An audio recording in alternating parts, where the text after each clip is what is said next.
want to watch the game too. No, you don't. Yes, I do. You want to hang out. Yeah, well, listen, I don't have a seat down on Media Row next to McMiniman and whoever else you're hanging out with. I'm just saying, I want to watch the game and pay attention to the game. Well, I can do that from the suite. Plus, I can get no, you food. can't. Yes, I can. No, you can't. I can so. No, you can't. Right, Laura? No, when you go to the suite, you don't go to watch the game. You go to mingle and network. You know, I disagree with you, and I'll tell you why. You want to know why? Sure, you ready go for ahead. this? Yes. Because, Laura, I don't think you understand something about me. Okay, explain to me, Cappy. I'm all ears. Okay, this is a different me right now. Okay, now we're in playoff mode. Yeah. You understand what I'm saying? Playoff mode activated? So I take my concentration level to the next level. You understand? Yeah. I say level twice in the same sentence Right. is what I do. Yeah. And so last time I was there for the game against Minnesota, me and Mike Bone sat there intently watching the entire game. So I'm in. I'm in for the whole game tonight. Well, if Boney's not there, are you going to be watching the game intently? Yeah, I just don't know who I'm going to be hanging out with. It sounds like I might be hanging out with Jacob and Ronnie tonight.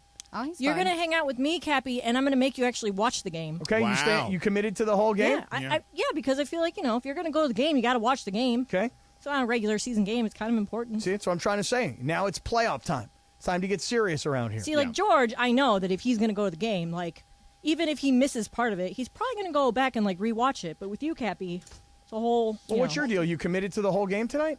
Yeah, of Or course. until the game is decided? I'm going to stick around and probably do the post-game stuff, too. I mean, listen, if it were me and it were Saturday night, I probably would have left after the first quarter. I've been like, all right, this game's over. Yeah. And they scored 35 points in the first quarter. Well, and most importantly, they only gave up 9. That's right. Right. 35-9. If that were a football game, this thing's in the books. Yes. Cap, you should go and ask some post-game questions. You know what I'm going to do, though? I'm going to try and get down on the floor before the game. With those sunglasses on. Correct.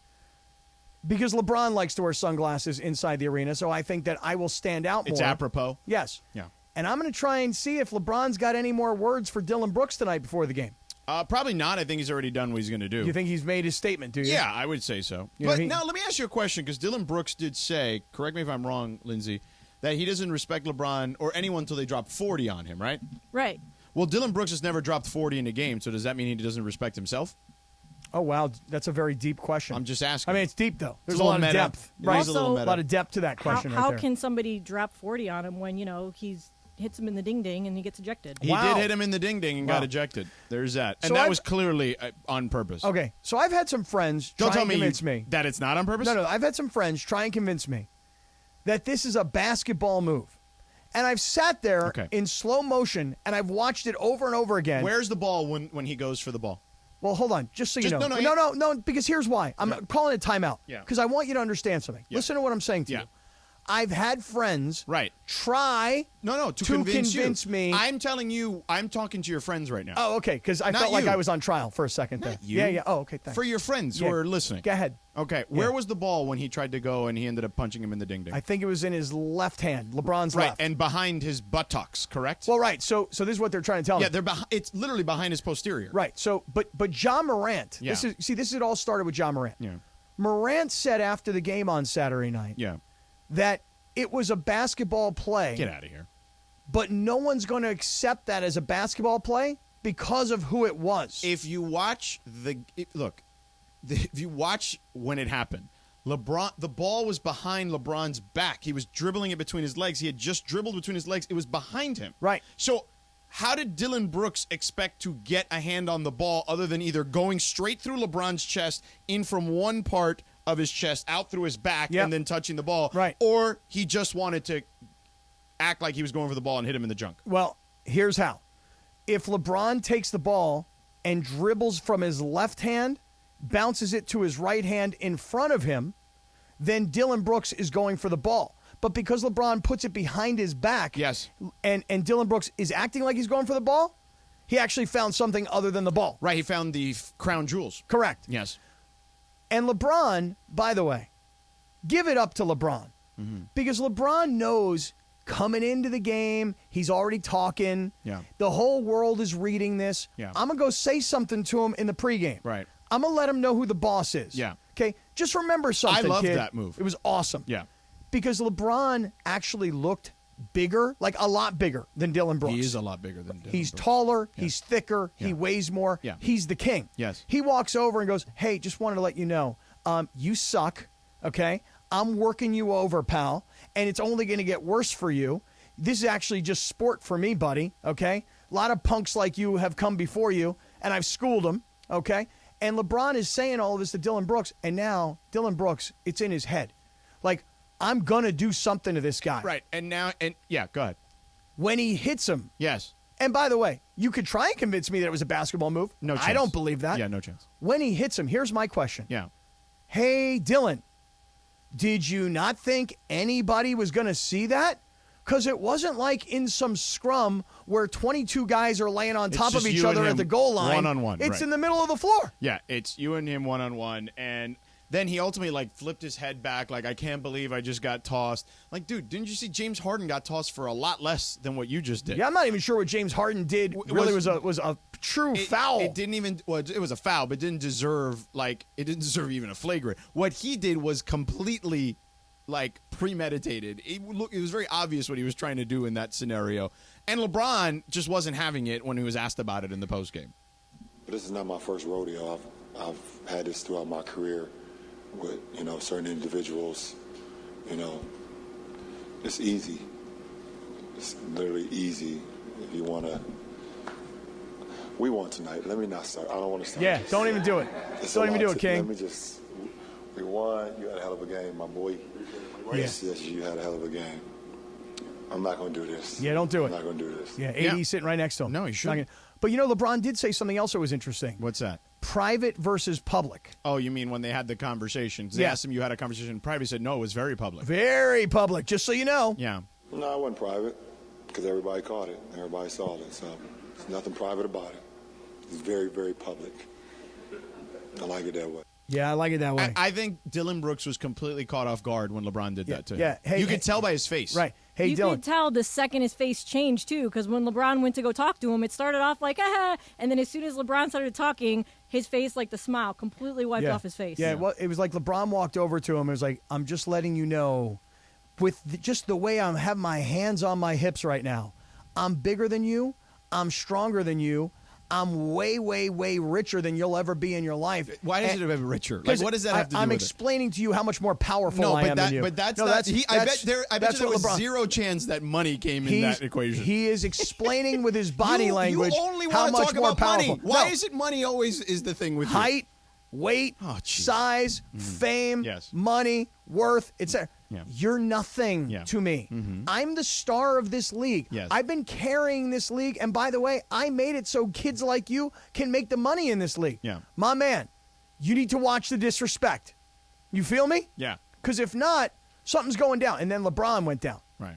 Because let's face it, LeBron, the character, goes, he just blatantly hit me in the you-know-what. Yeah, so you're saying he played it up a little bit. 100%. Yeah, I would too. Of course. Yeah. Because what that does, the referees are like, oh, my God, Dillon Brooks just hit LeBron. And look, LeBron's writhing in pain. Yeah. Flagrant, too. Yeah. I mean, if LeBron was like, I'm all right, I'm cool. Yeah. I'm wearing a cup, I'm good. Right, then you're fine. Then it's like, oh, Yeah. it's not a big Who deal. wants to wear a cup, though? No, I can't wear a cup. Yeah. Can't wear a cup. Especially playing basketball. So uncomfortable. I mean, baseball, maybe. Yeah, just because you got to. I mean, the ball comes pretty fast. But it's very uncomfortable. Yeah. Also, though, as much as I loved what I saw from the Lakers in that game, the fourth quarter did worry me a tiny bit. Not so much about, I didn't think that game, even though they did get close a couple times, or within, I shouldn't say close, they got within striking distance a couple of times. I didn't love this part for this upcoming game. That Ja came back, first game back, hand issue, and in that fourth quarter, he looked like Ja Morant. Didn't bother me. I'm not worried about 6 of 10 from 3 because I don't think that he can do that consistently. How about 22 straight points? It's that. Is he going to do that consistently? And by the way, a good chunk of it, the majority of it, was him just getting to the basket. Yeah, I feel like the opposite, though, which is you can't help it. It's human nature. You let your guard down. You got a big lead. It's just a matter of running the clock out. Yeah. They're not coming back from this. Well, we'll ask Tim McMahon, who did a story for ESPN.com about Dillon Brooks, and particularly about how guys deal with the officials, right? So he's got a Dillon Brooks story and about guys kind of, to your point, navigating the officials, whether it's LeBron writhing in pain, whether it's Dillon Brooks pleading his case, Draymond Green working an official before the game or during the game, etc. We'll talk to Tim McMahon of ESPN about all that stuff in a second. But first, my second home, guys. What's my second home, Cappy? My guess is LAX? Yeah, Los Okay. Angeles International Airport. Changes are arriving daily to help transform the travel experience. At LAX, check this out. The economy parking structure is now open with thousands of smart parking spaces, as well as hundreds of electrical vehicle charging stations, which I certainly use every time I go there. And I was just there recently because I was flying to Minnesota to do a game, and I came back and in and out as quickly as possible. They got the paying stations there. I can pay before I go on their website, their official parking website, or their official website that has the parking aspect of it. I pay for the whole thing. I'm in and out. Boom. I don't even stop to pay anything. Modernized terminals have biometric gates for faster boarding, which who the hell doesn't want that? A new facility will have all the major rental car brands under one roof, so when your family comes to visit you here in L.A., and who doesn't want to come visit L.A., they only have to go to one place. They don't have to wait for each individual rental car company's shuttle to come by. And get this, for everyone here, the People Mover train soon will be connecting travelers to L.A. Metro. That will save you a ton because you get from one place to the other very quickly. For more information about LAX's transformation, go to their website. It's flylax.com/transforminglax. That's flylax.com/transforminglax.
Day back in 1961, the song Stand By Me by Benny King was released. Sedano Kap continues your Monday afternoon right now. It's a great song. I will say this, though. What? Tell Pigs me. in a blanket, Yeah. I got to be in the mood for it, and it's got to have, like, the flaky crust. Yep. If not, it's not a good pig in a blanket. And it needs yellow mustard.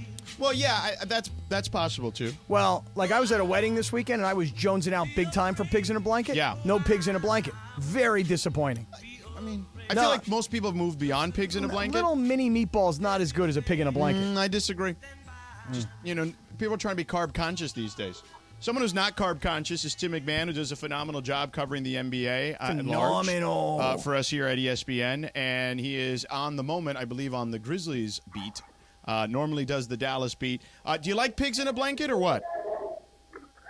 I don't know how to take me not being carb conscious. I think I'm kind of lean and mean. I mean, you definitely have gotten more lean and mean. But I have been out with you on occasion for a cocktail, which means you're not, or a beer. You're not that carb conscious if you're drinking beer. I've drank a few carbs in my day. I'm gonna drink a few if we get in here at a reasonable hour. There you go. So there you have it. So I don't feel like I was that far off. I mean, clearly insulted the man, though. I mean, listen, it's okay. I mean, he knows I kid because I care, basically. Do you know this, Tim? I'm really not sure about that. I agree. All right, so Dillon Brooks, is he Diet Draymond Green? Is he bigger Pat Beverly? What is he in your encounters with him? Honestly, you get him away from the chaos. He's a surprisingly nice guy. I do think that a bigger Pat Beverly is probably the fair comp because, listen, he is absolutely one of the best on-ball defenders in the NBA. He does deserve his props. He should be on an all-defensive team. If they somehow come back to win this series, he'll go from defending LeBron in this series to either De'Aaron Fox or Steph Curry in the next. Not a whole lot of guys you can say that about, but he has yet to prove that he can be a championship caliber role player. Like I have a hard time comparing somebody to Draymond Green when Draymond has 4 championship rings. Draymond has been an essential part of this dynasty, and Dillon Brooks is in a situation where heading into free agency, it's going to be a difficult decision for the Grizzlies front office, which they tried to get Mikal Bridges to replace him. They were interested in OG Anunoby. They've drafted small forwards in each of the last couple of years in the first round. And honestly, whether he's back on the Grizzlies could come down to whether they've been able to find a replacement for him. You know, George, you ask what kind of a guy is Dillon Brooks. I'll tell you this. I feel sorry for the guy. I really do. I feel sorry for Dillon Brooks. Why is that? Well, he's a victim. You know, the media. It's McMahon's fault. No, 100%. Tim McMahon is the reason Not just he's a Tim villain. McMahon. It's guys like you and McMahon. Specifically McMahon, because when McMahon asked to talk to him, he said he had nothing to say. That's what it was. I mean, bottom line, Tim, the young man is a victim. He is not a villain. He is not a heel. It is guys like you and Sedano that it's the media that is making him into a villain. Do you agree with this assessment? Well, listen, I do fully acknowledge that I know the exact button to press to get Dillon Brooks to pop off, and that's the record button. Listen, obviously, he can talk about he's been made into a villain. His teammates call him Dillon the villain. This is not something that fans have created. This is not something that the media has created. He's done it himself.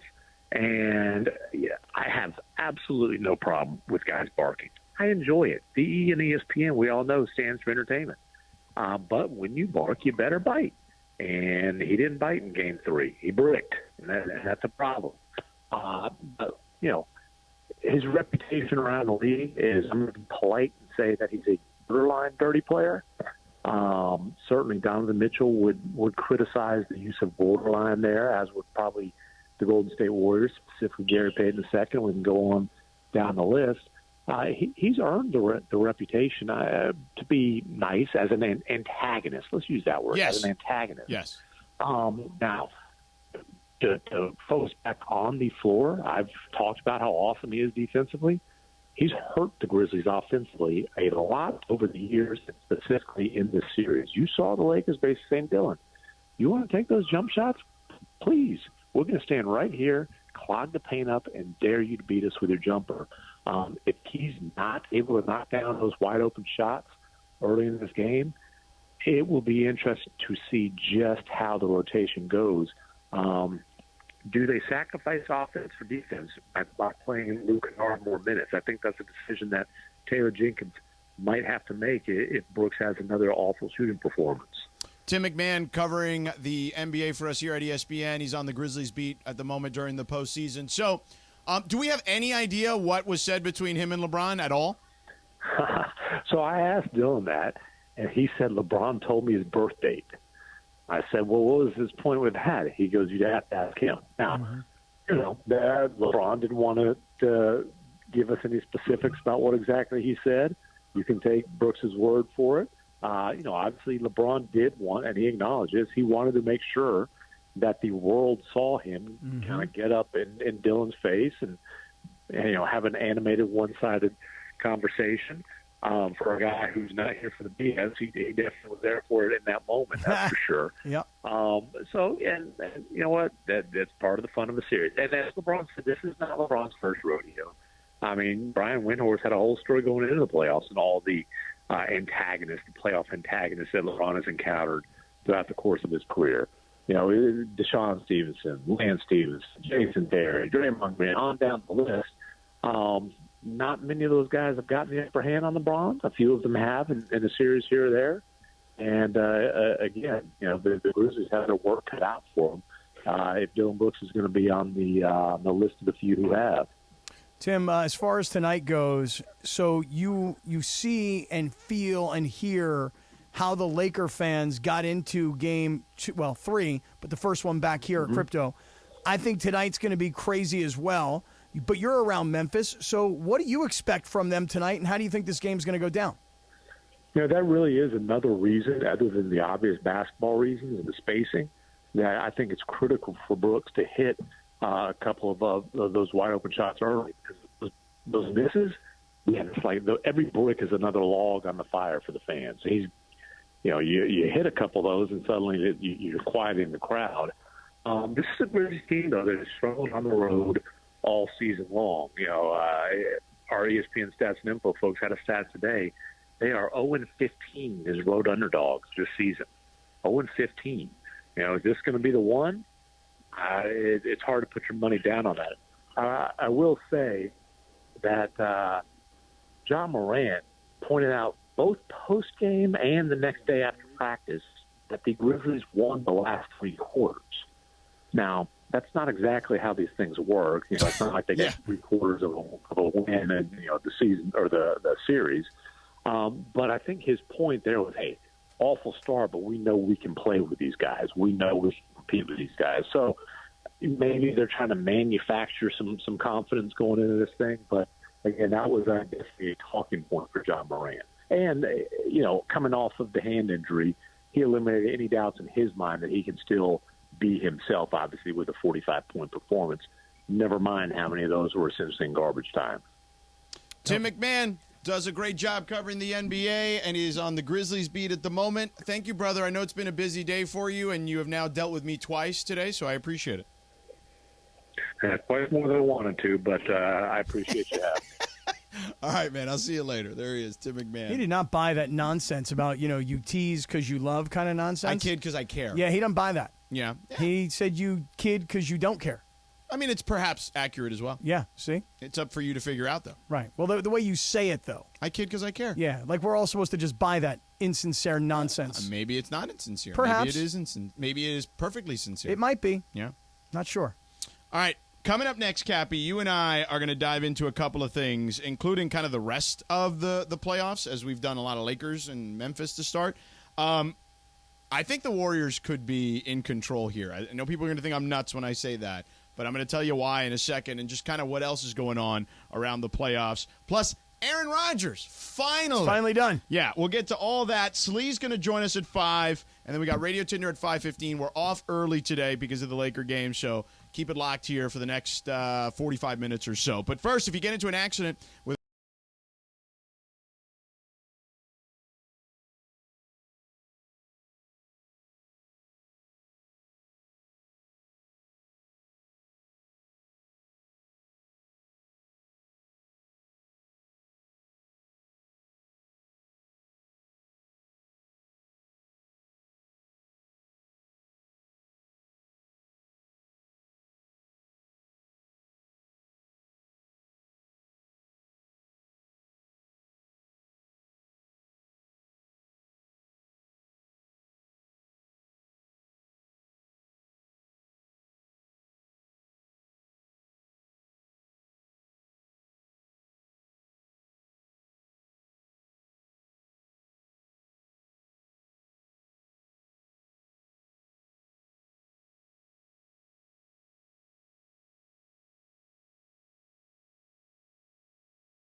countdown to tip-off Sliwa coming up at 5 p.m.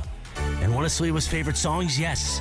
We like to play this for him often on the show. Really? Yesterday, April 23rd, 1988, the number one hit, Whitney. Oh, nice. Don't miss Slee at 5 p.m. Sedano and Kap continues your Monday afternoon right now. Was Sleeman old enough? I don't even think so. Well, you're 85, 83? 83. 83? No, 85. 85? Had to be. I don't know. I was Couldn't being be 83. I was being bar mitzvahed in 83. I was busy. So I don't know about what Sleewa was doing. What are you trying to do the math right now to see if Sleewa was even alive in 83 or 85? I don't know. I don't think so. It was 88. It was 88. He might have been alive in 88. I noticed you're rocking some new G Fazos today. I'm rocking what? G Fazos? What the hell is that? Come on. You don't know what G Fazos are? What are G Fazos? Oh my God! If I have to explain this to you, forget it. Okay. He thinks he's cool using a term that he got from His kids? No, from Carlo back there. No, from DeAndre. Carlo and DeAndre were Yeah. talking about it. So- He's like, what are they called again? Yeah, so because DeAndre's like, yo, man, I like those G Fazos. And I'm like, what are G Fazos? So I had the same reaction you had. And then he told me that my dogs are G Fazos, meaning my shoes. Right. And then I noticed that you were wearing some new Air Jordans, like some black and gray high tops. So I was trying to give you a compliment that I like your new G Fazos, but it doesn't work if you don't know what a G Fazo is. Get with the times, will you, kid? Learn the language. I feel like you I'm only call talking them to myself. dogs when they're like bad shoes, like they're your old grubby shoes. Oh, really? That's what I always thought. but, Oh, I you just know. think dogs are your shoes, you know? That's what I think. Anyway, G Fazos, George, you can use that if you want to, and you can thank me, and I'll thank DeAndre. Feel me? Yeah, I feel you. Your Sacramento Kings are in trouble, bro. Yeah. And I I'm a- say yours because your buddy is like the owner or part of the ownership group. Or whatever. Yeah, I mean, when the Kings were up 2-0 and they were lighting the beam, you know, and Malik Monk was on fire, and De'Aaron Fox, who's been on fire. Yeah, now has a busted hand. Yeah, well, hey, listen, you and I thought John Morant was going to come back and not be any good because of his hand. Not that it was busted, but we were wrong on that because John Morant was shooting just fine, at least in the fourth quarter. Yeah, I don't feel good about the Sacramento Kings right now. I would think that the Warriors, with their experience and a lack of panic and a get the series tied at 2 apiece, now if I'm the Warriors, I'm like, we got this because we've been here and done that. Yeah. And this organization hasn't been in the playoffs in like the last 15, 16 years. Correct. So I don't feel good about the Kings right now. Yeah, and they made a lot of mistakes down the stretch. I know everybody's focusing on the Steph Curry timeout that wasn't a timeout, but the Kings literally made. I mean, Doris Burke was highlighting it throughout the last 5 minutes of the game. Like, oh, that's a shot that they took too early. Oh, there's another turnover. Like, yeah, they just made mistakes of a team that mostly has very little experience. Well, and the other part of it is like, you know, you get down to a last-second shot, who's going to take it? Everybody knows who's going to get the ball. That's De'Aaron Fox. But you know what? Let's make sure we double-team him, or let's put a better defender like Draymond on him, and then the next thing you know, a guy like Harrison Barnes is sitting there, and you'll take your chances if you're Golden State.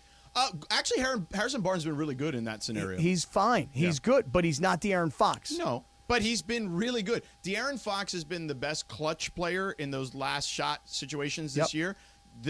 I think Harrison Barnes, if I read it correctly on ESPN Stats and Info, is also like in the top 5. Don't know. This year. I just know that De'Aaron Fox is considered like the number 1 most clutch player Well, he in won the the league award, yeah. because of all the stats and the way that they're broken down, whatever. Yeah. So if you're Steve Kerr, Yeah. you're like, here's what we're not going to do. We're not going to let De'Aaron Fox beat us. Yeah. If Harrison Barnes beats us, so be it. By the way, Steph Curry did a nice job there because he kind of like deflected the ball away from De'Aaron Fox, wasted a couple seconds. Then Draymond came to help. And then after that, he was able to get back to contest to Harrison Barnes.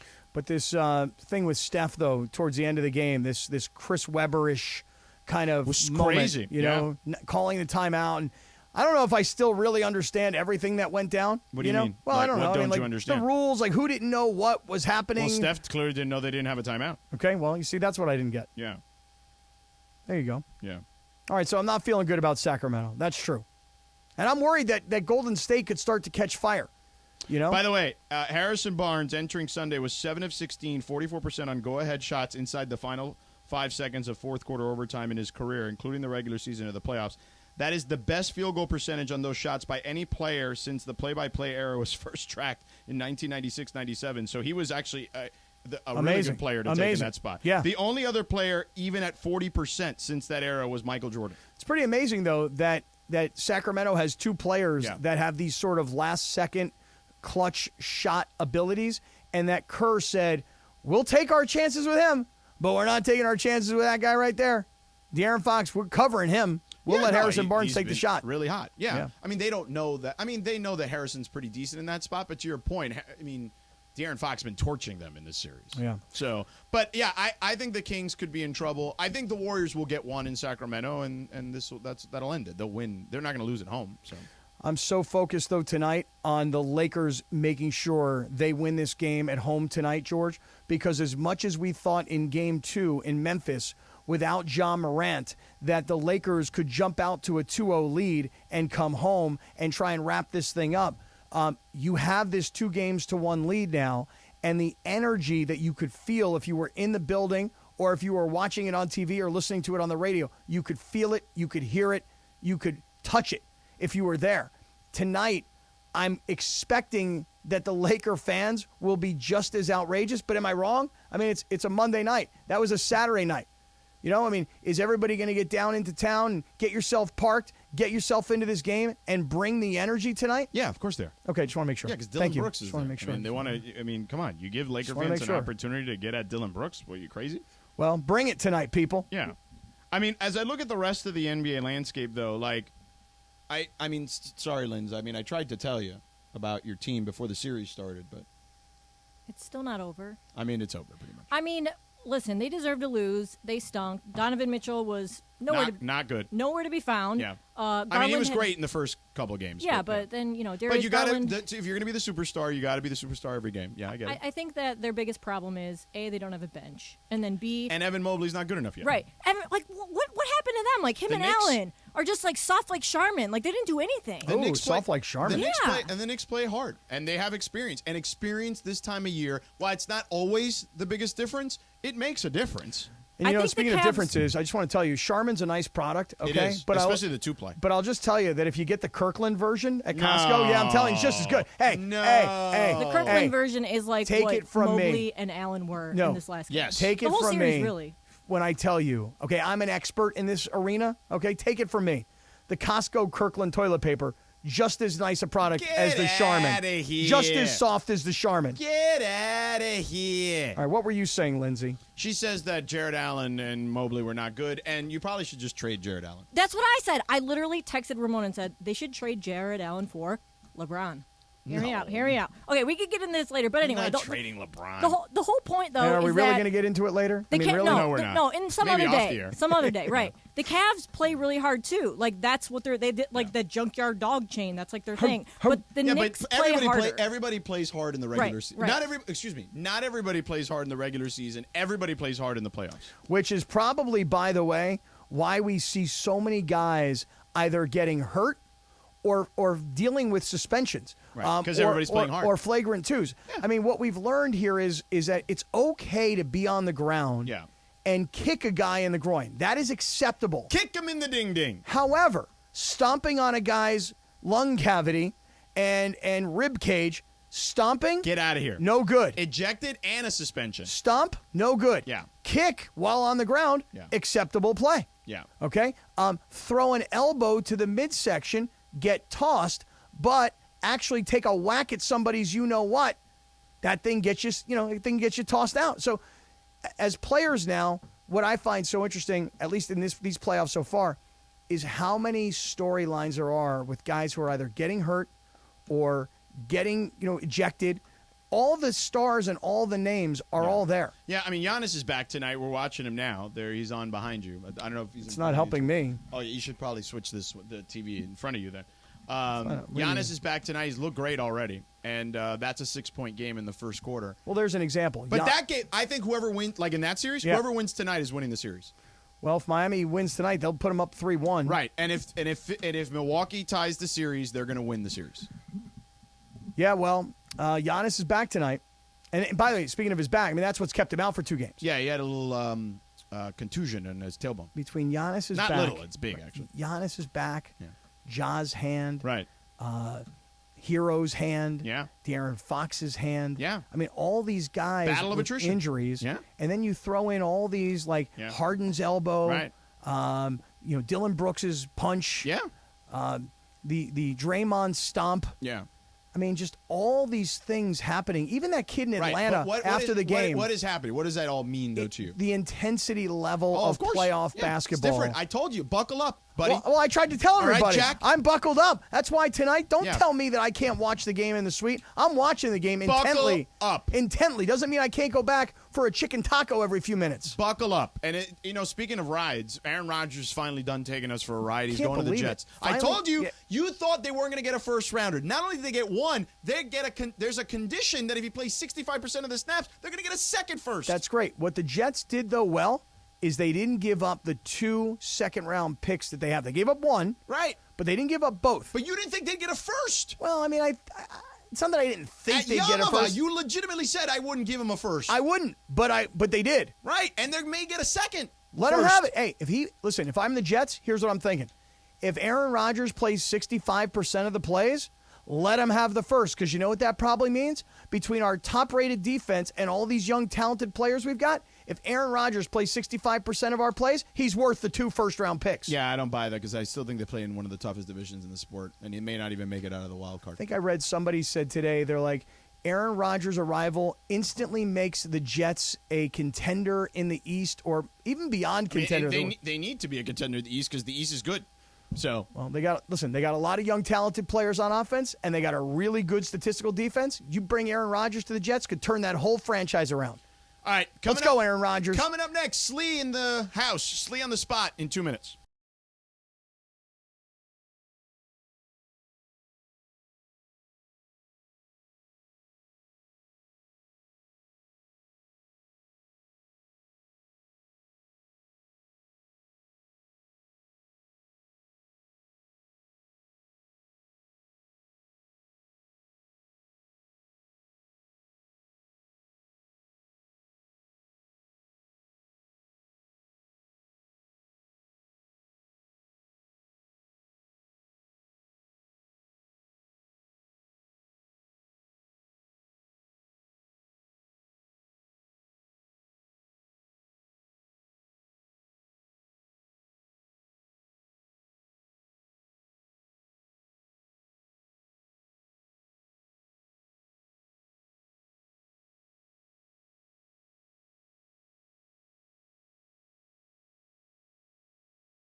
What you need to know is brought to you by Morongo Casino Resort and Spa. Good times, less than 90 minutes from wherever you are. Linz, what do you got?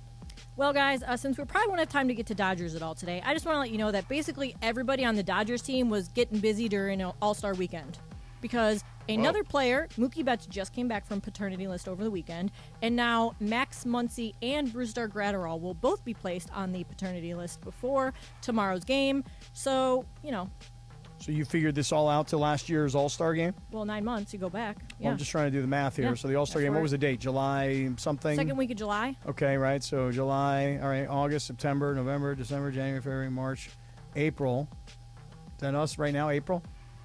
Yeah. It's pretty close. Close. That's what it was. Yeah? Yeah. Get a little break time from the season and get busy, huh? Listening to a lot of Sting, I guess.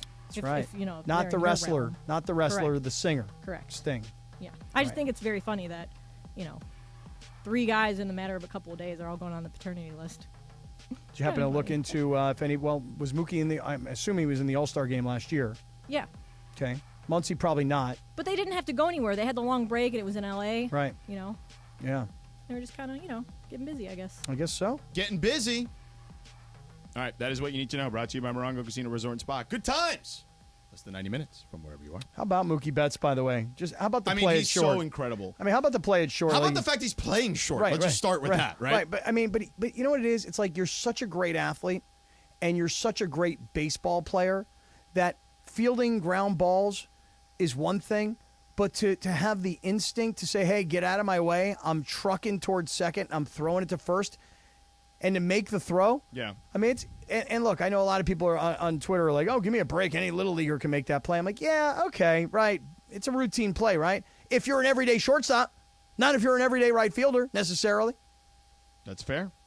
All right, Slee on the spot. Slee is here. Slee, are you ready to size up Dylan Brooks too today, or what?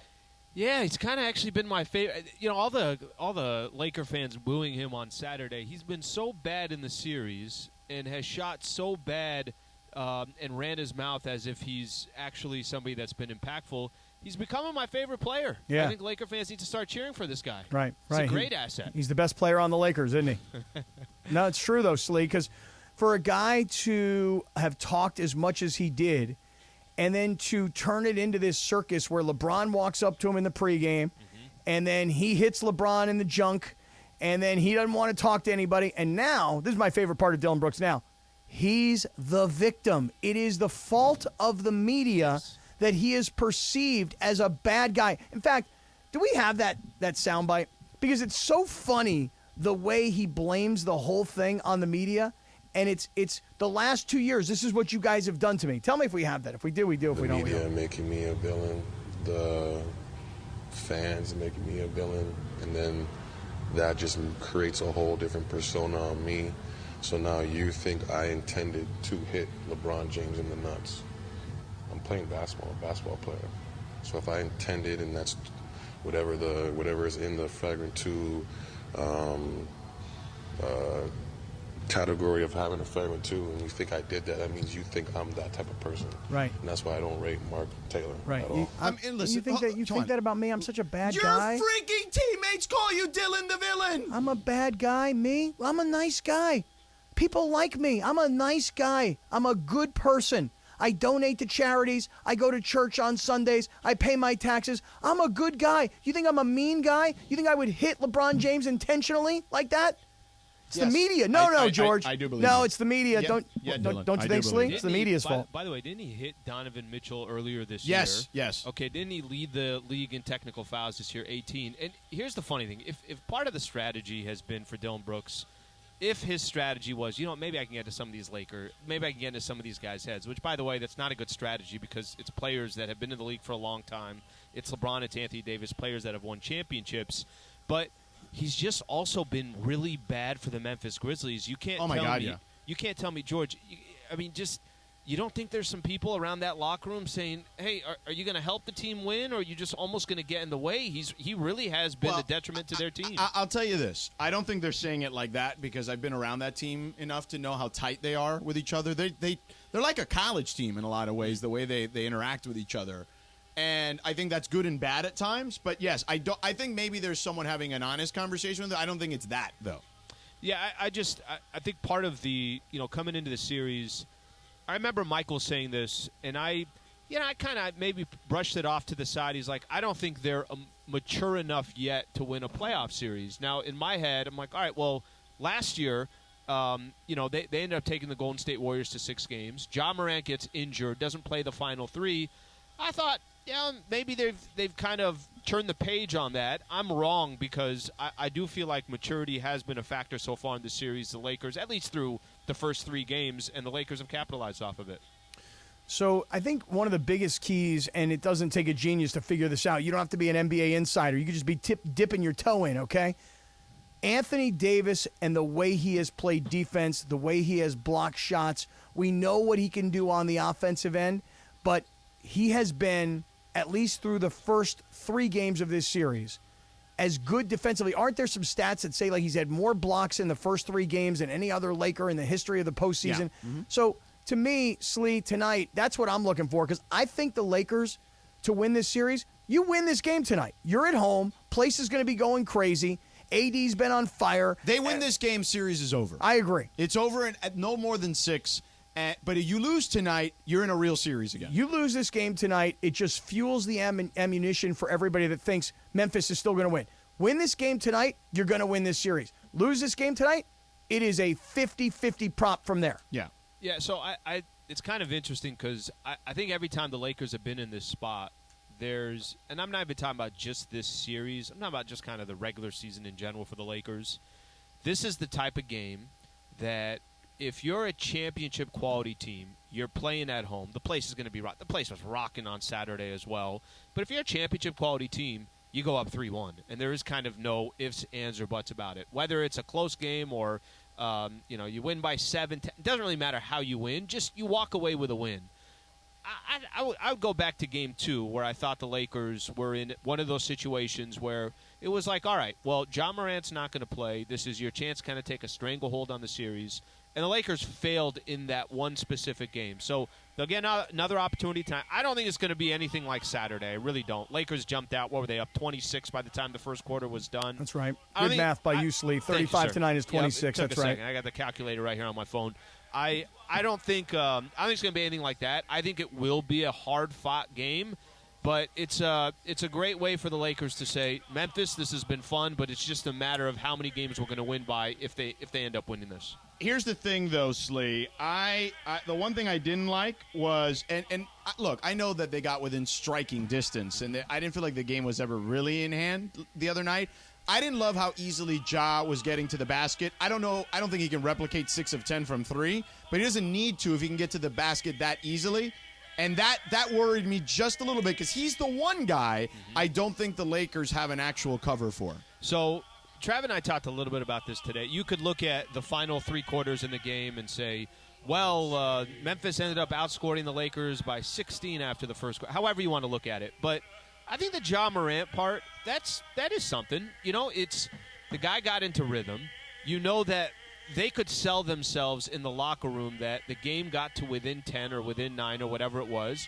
They can kind of put themselves in a position where they at least can feel good going into Game 4. They're not going to play as bad of a first quarter as they did. Obviously, that's not going to happen again. Let's go, Lakers! Let's go! I think there's a little By rhythm. the way, Cappy was hand over heart while the national anthem was being played behind I didn't hear one word that either of you guys said. I've been singing the national anthem. I've been standing up, showing respect to our country. That was a beautiful rendition of the anthem behind the basketball talk. Yeah. Finish the Ja point, though. Go ahead. That was the that's like the pre-anthem.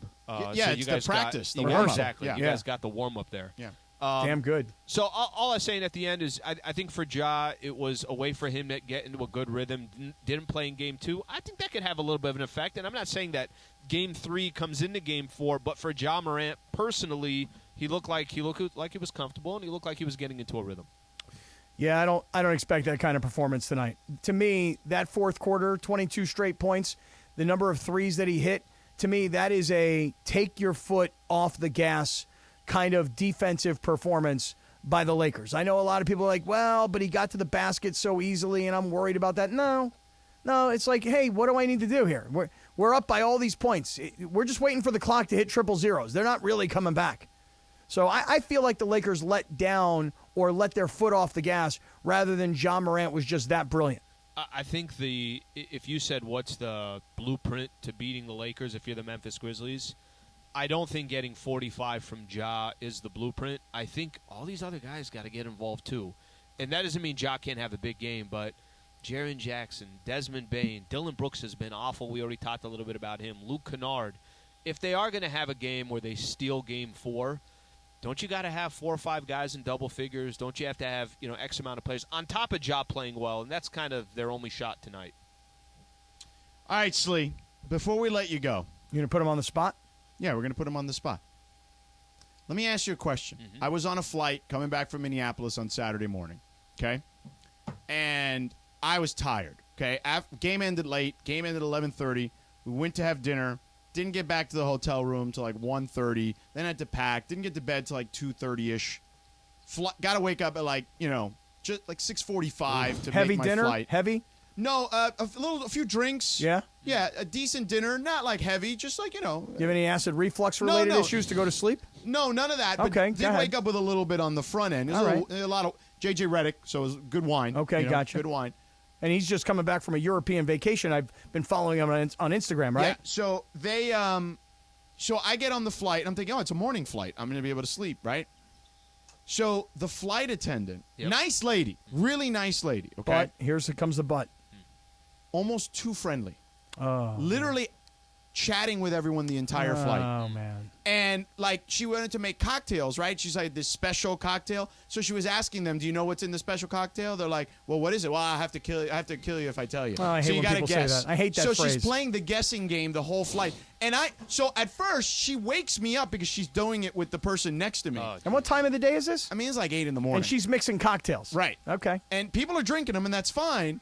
But it's like, do you have to be so loud about Trying it? to get some shut-eye. Right. I'm trying to sleep. I'm on like 4.5 hours of sleep. Come on, okay? lady. I got to get to a 4-year-old T-ball game when I land. Come on, okay? lady. I'm trying to sleep over here. And so I at first, she woke me up, and I kind of looked at her, and she looked at me, and I was like, okay. So in my bag, I have a mask, Okay. like for your eyes. That's a good thing to have Right. on a plane. That says, don't talk to me. Right. So I have my AirPods in, Okay. and then I put the mask on. Right. Don't talk to me and don't say anything to me. Right, because the lady Or talk to me. Or say anything. down the aisle from me has her window shade up. Yeah. And the sun's coming through, so now I really need to put this thing on. All right. So I'm figuring if she sees me with the mask, She's going to get, right. she's gonna get the hint. Yeah.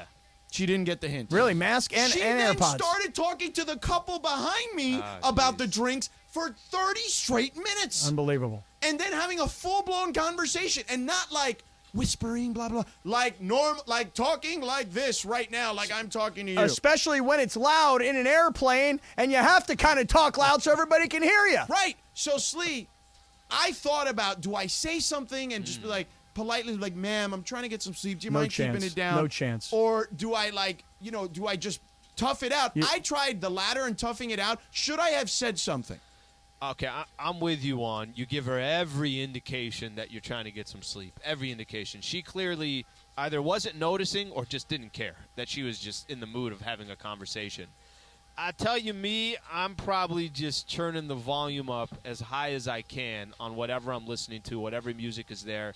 And I'm hoping that I eventually doze off. I did that with a podcast. Something. I was listening to Phil Jackson talk about how he doesn't watch basketball anymore or whatever whatever that podcast he was on. Sounds like the perfect thing to put you to sleep. Well, I mean, his voice, definitely. And then... I don't think I say anything either. And by the George. way... does anyone not see those quotes as he doesn't watch basketball, but yet he's allegedly advising the Lakers? Like, that doesn't stick out to anyone? I'm like, what are we talking about here? I don't have to watch basketball. I know basketball. Right. I thought that was strange when he said that because my immediate response is, weren't you just at a Lakers game a couple weeks ago? But this is the same dilemma I presented to you twice in the last couple of weeks. The Uber guy who's on the speakerphone with his people. Right, and I said that I would have just dealt with it and tipped the guy. And I dealt with it and didn't tip the guy. Right. And then the other one was the guy sitting at the restaurant screaming on his phone, and I didn't get up and say anything to that guy. You know the what? guy screaming on the phone was a little different. All I'm saying is this. I mean, this is because it was just you and him in the restaurant and the people who worked there. This is an airplane full of people, and the people behind me were clearly enjoying the conversation, so I didn't want to be a jerk either. She was not being respectful to your first-class status. Sedano, I think you played it right. I don't think you could. I think you're going to be the jerk jerk would there. say something. Yeah. I just don't think. I didn't have. Yeah, First of all, she was an elderly woman. I respect my elders. And then she was talking to the couple behind us. You know, it was. Let me just say one thing. She was just trying to be friendly, but it It's very really nice. was annoying. I'm going to say one thing before we let Slee go. Yeah. I was on a flight yesterday. I decided to watch a series. I decided to watch a Curb Your Enthusiasm episode. Yeah. The episode was exactly about this topic, about resetting the relationship. Because Larry would show up to the club to play golf, and the security guy would not stop talking to him about nonsense. Right. And then Larry couldn't get in, but he thought he was being nice, so he wanted to reset the relationship by keeping the window up and not having small talk. So it's okay, George, for you to say to this flight attendant, I'd like to reset our relationship. Please be quiet. I'm trying to sleep over here. All right. I got T-ball. All right, sounds good. I did. I had T-ball. Mateo played well. You got 2 big hits. So there you go. Anyway. Hey, nice job. Hey, Slee, make the prediction. Who's winning tonight? Close game. Lakers by 3. All right. Cool. Go up 3-1, but it's a close game. I don't think it's going to be anything like Saturday. Yeah, I think this is a tight one, too. I'm with you on that. Slee, have a good call today, buddy. All right, fellas. Thanks, guys. All right, see you. There's Slee on the spot. All right, coming up next, Cappy, Radio Tinder, the award-winning Radio Tinder, is going to be kicking off in about 2 minutes.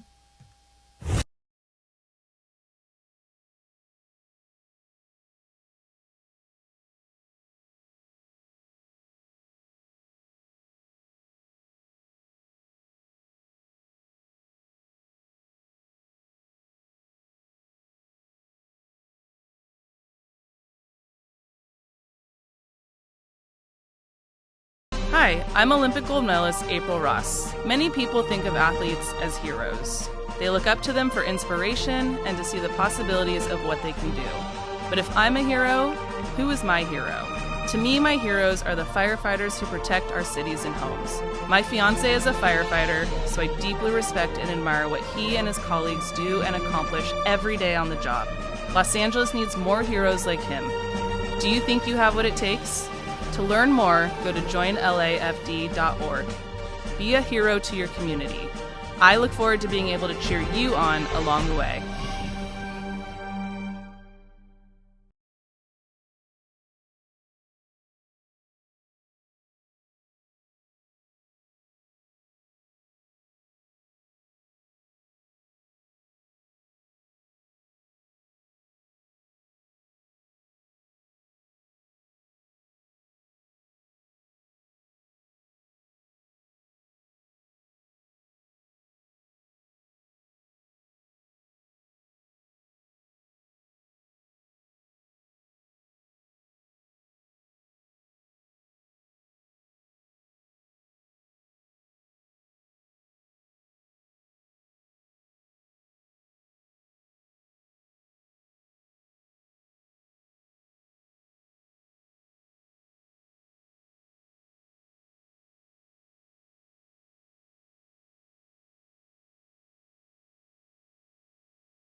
Always swipe right on Tequila Mandala.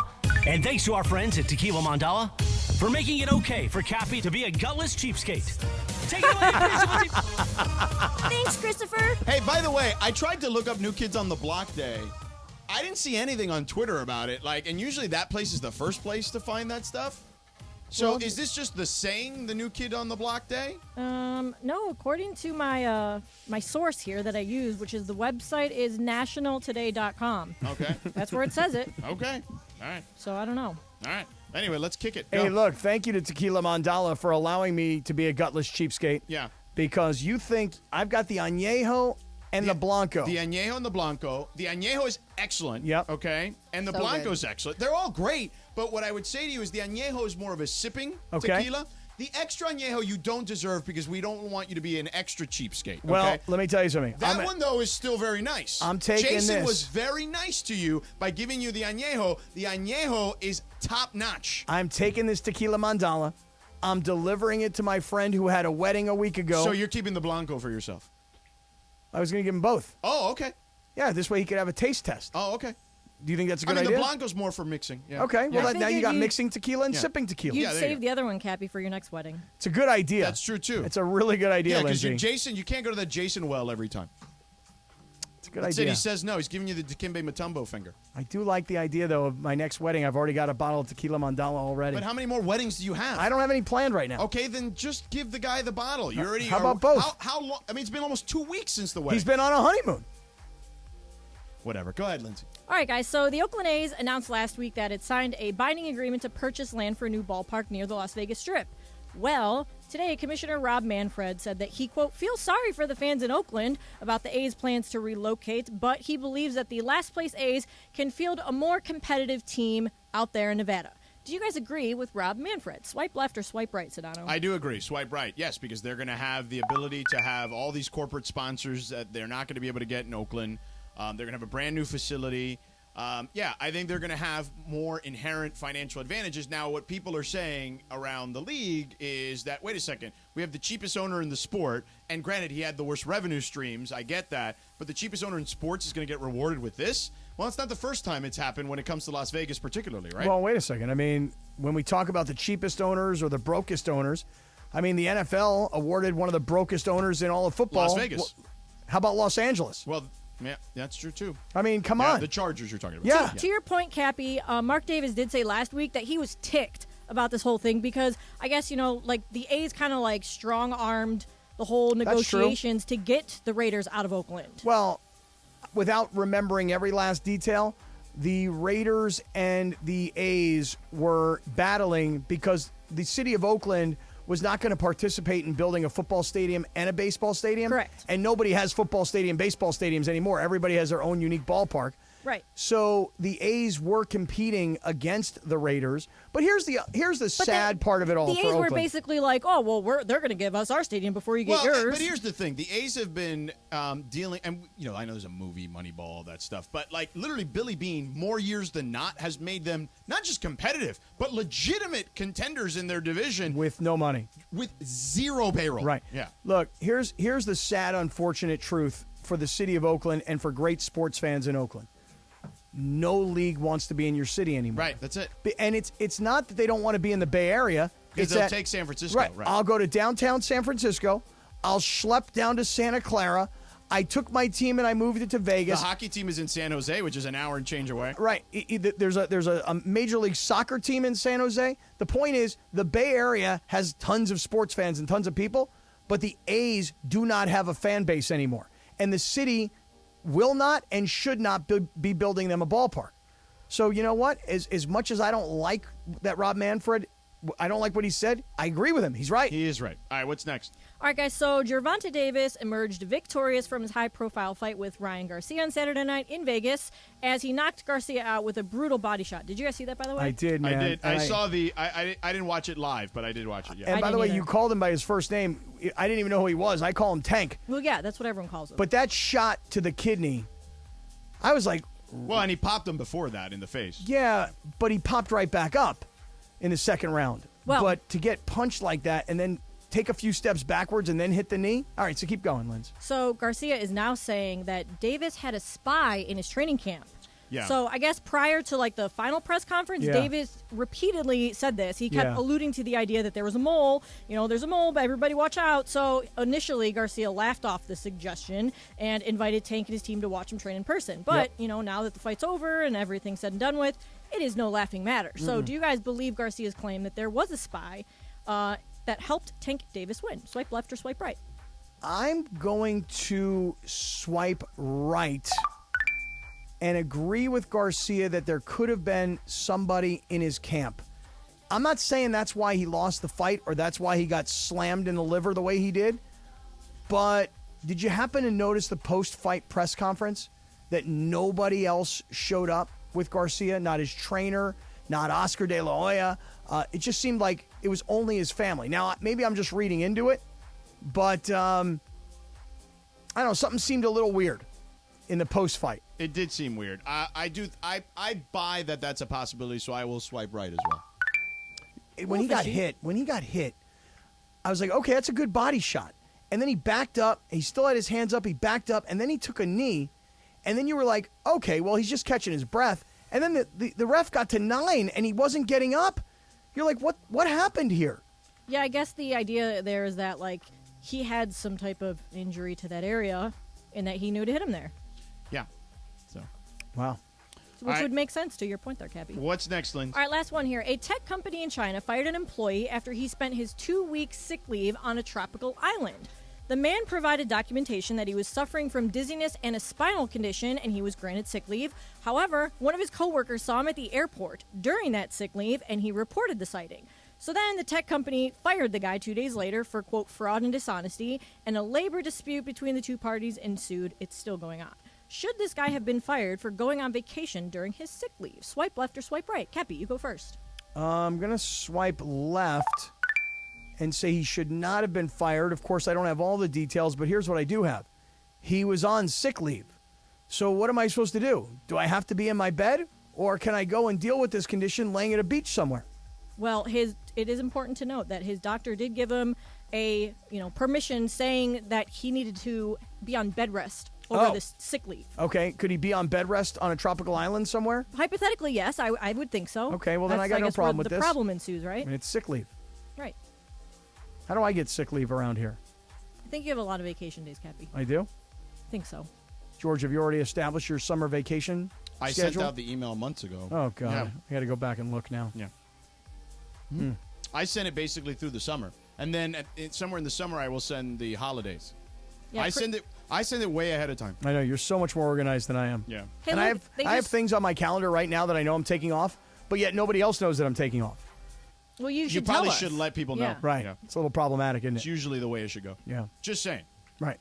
They were just doing a Theragun on Giannis's back in the middle of the game. Oh. Well, they've got an 8-point lead because they just went on an 8-0 run. So Looks like something you would do. Like you're on the sidelines, your back's hurting. Oh yeah, I would. Hit I me can't. with that I Theragun. can't find my Theragun. Can't find this freaking thing. Giannis right back in the game though. He just turned it over though. The power of the Theragun. Yeah. I could use a Theragun right now. Kevin Love with the steal. Your boy, Linz. Don't get me started. Yeah. Duncan Robinson all of a sudden is bubble Duncan Robinson though. Everyone's talking about Bubble Murray. Duncan Robinson all of a sudden is like the guy we saw 2 years ago. I wish you would stop talking about the game because you're looking over me Why don't you up change to the, the channel, TV. you jerky? I don't know because you never know how to change the channel. Somebody help me. Go and do it. Help me. Do you think that Oladipo's injury is going to, does that impact them a lot Not or no? really. No? Okay. I just saw it and I was like, everyone was making such a big deal out of it. I No, was like, it's terrible for him. Yeah, I mean, I know the it poor sucks, guy but- has been trying to battle through injuries for 5 years, Yeah, and poor finally guy. started to slowly look kind of like himself again. So it did. It does stink for him, you know. Kevin Love for 3, he missed. What are you doing That's before one the I know. game? Are you going to go over there and hobnob with everybody? Maybe. Yeah. We still don't know who's calling the game tonight on TNT. Do we know? Do we not know? yeah, I told you. Who? Who'd you say? Oh, I forget. But Well, yeah, because I asked you and then you never really told me. Go to announcerskeds yeah, on Twitter. I did definitely tell you. Yeah. No, you definitely didn't. As a matter of fact, we were talking about who's going to call the game tonight, and then we never got I the told answer. you it is. All right, you tell him in a second, but of course, Radio Tinder is always brought to you by our friends at Tequila Mandala, That's right. who Love gave those Cappy guys. some bottles Love because he's a those guys. cheapskate. Award-winning small batch artisanal premium sippy tequila made from the finest mature agaves, available everywhere fine tequilas are sold. Visit their website, tequilamandala.com. Demand the extraordinary with Tequila Mandala. All right, Lakers basketball is up next. Slee, Michael, John, everybody, Lakers basketball.